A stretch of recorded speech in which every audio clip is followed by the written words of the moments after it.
She looked at him as if he were invisible, not because he wasn't good enough, not because he lacked beauty, intelligence, or affection, but because something inside her simply didn't feel it. And the most brutal part of all this, not even she could explain why. The man did everything right. Present, available, polite, constant, and yet he lost to someone who barely responded to her messages, who didn't seem to care, but who made her heart race without any logic. Is that unfair? Maybe. But it's real. The world of attraction isn't fair, and those who seek justice in this field become just another statistic among the ignored. What you're about to hear are 3 harsh, uncomfortable, and powerful truths.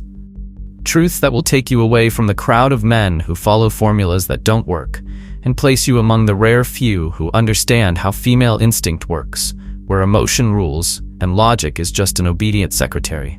While you try to convince her with your life's resume, another guy will entice her with the script of what she imagines she feels. It's not about who you are, but about what you make her feel without her even realizing it. Nietzsche said that happiness is the feeling that power grows. In the game of attraction, power is invisible, and it comes from your ability to play on her emotions without asking for permission. This video is not about winning women over. It's about dominating a field where the rules are silent, but the impact is visceral. Brace yourself, because this isn't self-help advice. It's the anatomy of emotional advantage. And once you see what's behind their reactions, you'll never be able to unsee it. She looks you in the eye and says, "He's handsome, he has a good job, he's a trustworthy guy, but I don't know, something's missing." You hear this and try to understand it rationally, like an engineer solving a technical defect. Does she need more affection, more attention, better communication? And while you're looking for that logical answer, she's already gone, into the arms of someone who doesn't give her any of that, but makes her feel everything she can't explain. The brutal truth is this: what she feels and what she says she feels are 2 completely different things. They are 2 planets that orbit the same desire, but never touch.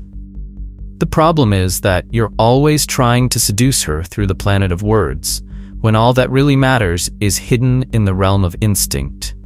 A woman doesn't fall in love with what she understands. She falls in love with what confuses her. And in this paradox lies her biggest mistake, or her biggest advantage. Psychology revealed this a long time ago, but few men have had the courage to accept it. When making purchasing decisions, for example, people buy with emotion and justify with logic. Someone buys a very expensive car and says, "It's safe, it's fast, it's reliable." That's a lie. He bought it because he felt powerful, desired, alive. The brain creates the emotion, the ego builds the justification. With women, it's even deeper. Because women's emotions are more refined, more sensitive to invisible stimuli. And when she feels emotionally touched, even for no apparent reason, she builds the reasons for it later. He's different. There's something about him. I can't explain it. This is not a compliment. It's proof that you've hit the right spot. The subconscious. Robert Greene once said, "It's not logic that excites, but enchantment." The true seducer doesn't explain anything. He engages. He lets her brain struggle to understand what her body has already decided to feel. And it's in this internal conflict that attachment is born. Every time she tries to explain to you, to her friends, or to herself why she's involved, she's strengthening that bond. But for that to happen, you need to stop selling logic as if it were seduction. You say you're stable, that you work out, that you read books. She listens and smiles, but she feels nothing, because her heart is searching for something that challenges her, that takes her out of control, that makes the world seem less predictable. Predictability kills desire. Emotional instability, controlled and well-measured, is an aphrodisiac. That's why so many women get involved with bad men. It's not because they're stupid. It's because these guys, even without wanting to, access layers of the emotional that good men would never allow themselves to touch. But here's the twist. You don't have to be a jerk to provoke this. You just have to stop being predictable. Phrases that create curiosity and tension, such as, "You have the look of someone who carries secrets but doesn't share them with just anyone." Or, "You seem strong to me, but something about you reveals a sensitivity that you hide," are weapons. They are keys that unlock emotional doors that even she didn't know were locked. And when she feels this, she stops listening to what you say. She starts to feel who you are. Does this scare her? It should, because it means that everything you were taught about being the ideal guy doesn't apply here. A woman wants someone who will take her out of her mental routine, who will elegantly disrupt the flow of predictability in which she lives. And you will lose if you keep trying to convince her rationally, because while you argue, another man silences her, and in that silence, she feels it. She's sitting alone, staring at her phone. No notifications from you, no good morning, no how are you, no sign that you're still orbiting that emotional universe you've created. And it's in that silence that the game changes. Because while most men believe that connection is strengthened with presence, messages, and constant attention, the brutal truth is that true attachment is born when you disappear, at the right moment.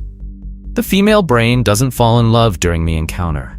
It falls in love later, when she's alone, replaying conversations, remembering your smell, the way you looked at her before leaving without saying everything.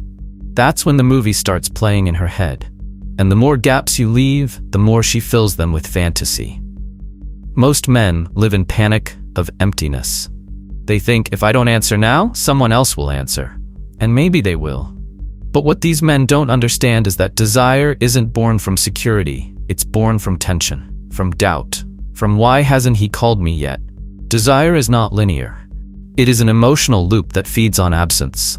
That is why when you strategically disappear, you are not losing ground. You are creating space for her mind to desire you.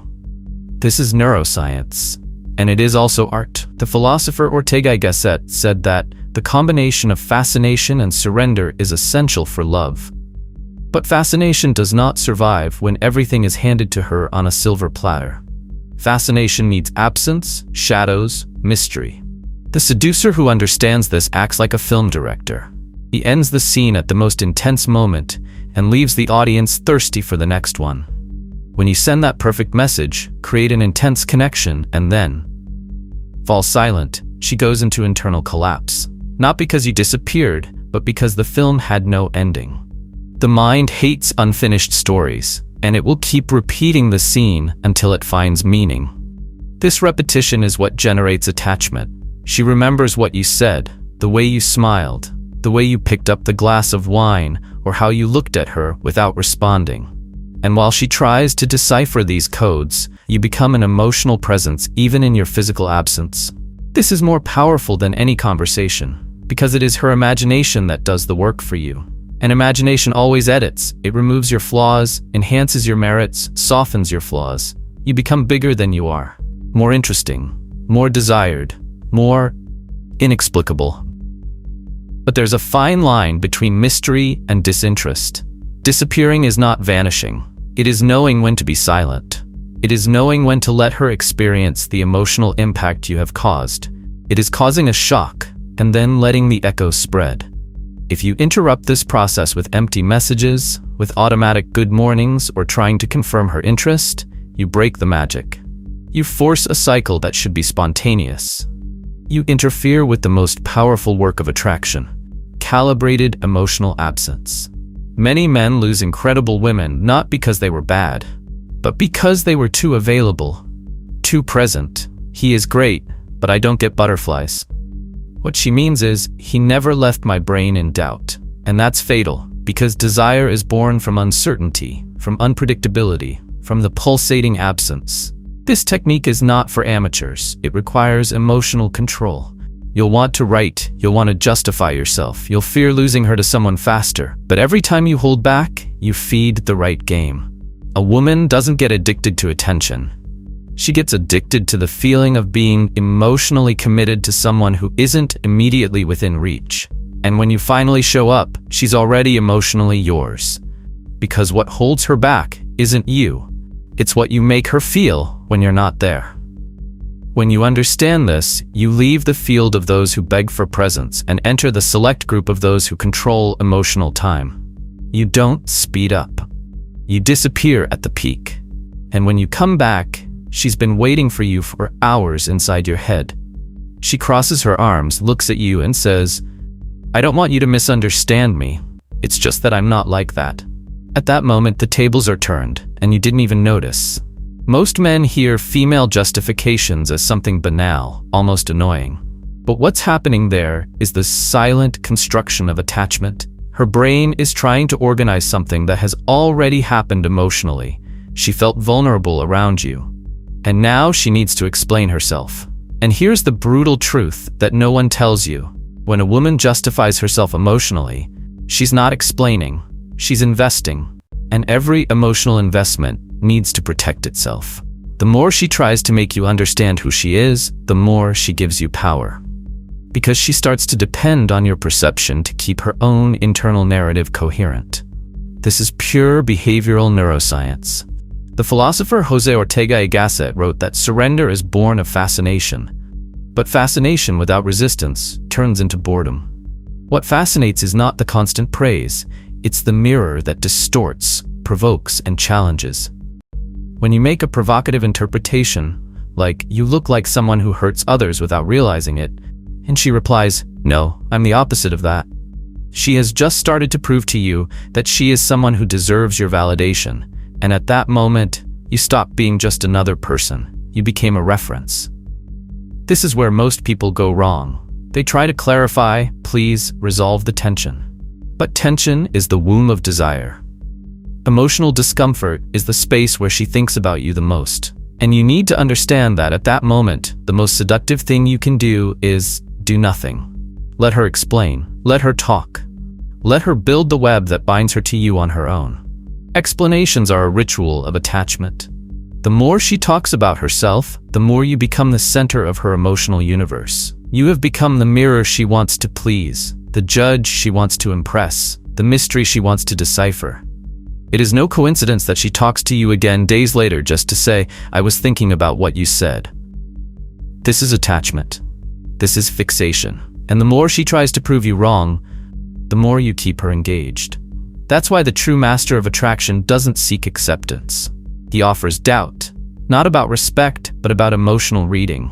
He plays with perceptions, not statements. And when she finally manages to convince you of who she is, the relief she feels isn't about you understanding her. It's about you validating her. Because she had to convince you, and now your opinion matters. You've become the yardstick. You're the filter she wants to pass through. The final question is, do you want to be the man she admires or the man she has to convince? The first is respected. The second is desired. Now that you understand what they never confess, the game changes. You realize that it's not about being the most handsome, the richest, or the most present. It's about being the most emotionally striking, because in the end, she doesn't remember what you said. She remembers what you made her feel when the world around her fell silent. And that, you can't train in a gym. You can't buy it in a store. You can't learn it through generic seduction formulas. That's achieved with emotional intelligence, time management, and mastery of the invisible. While others run after attention, you become the echoing absence. While others explain who they are, you become the enigma she needs to decipher. And while others try to convince her with logic, you engage her with emotion until her brain starts to justify on its own why you're different. Remember, true power isn't in being desired, it's in being emotionally necessary. Whoever masters the art of awakening feminine emotions without rushing, without anxiety, and without giving in to superficial games, has the only truly unfair advantage in this field, being remembered even after they have already left.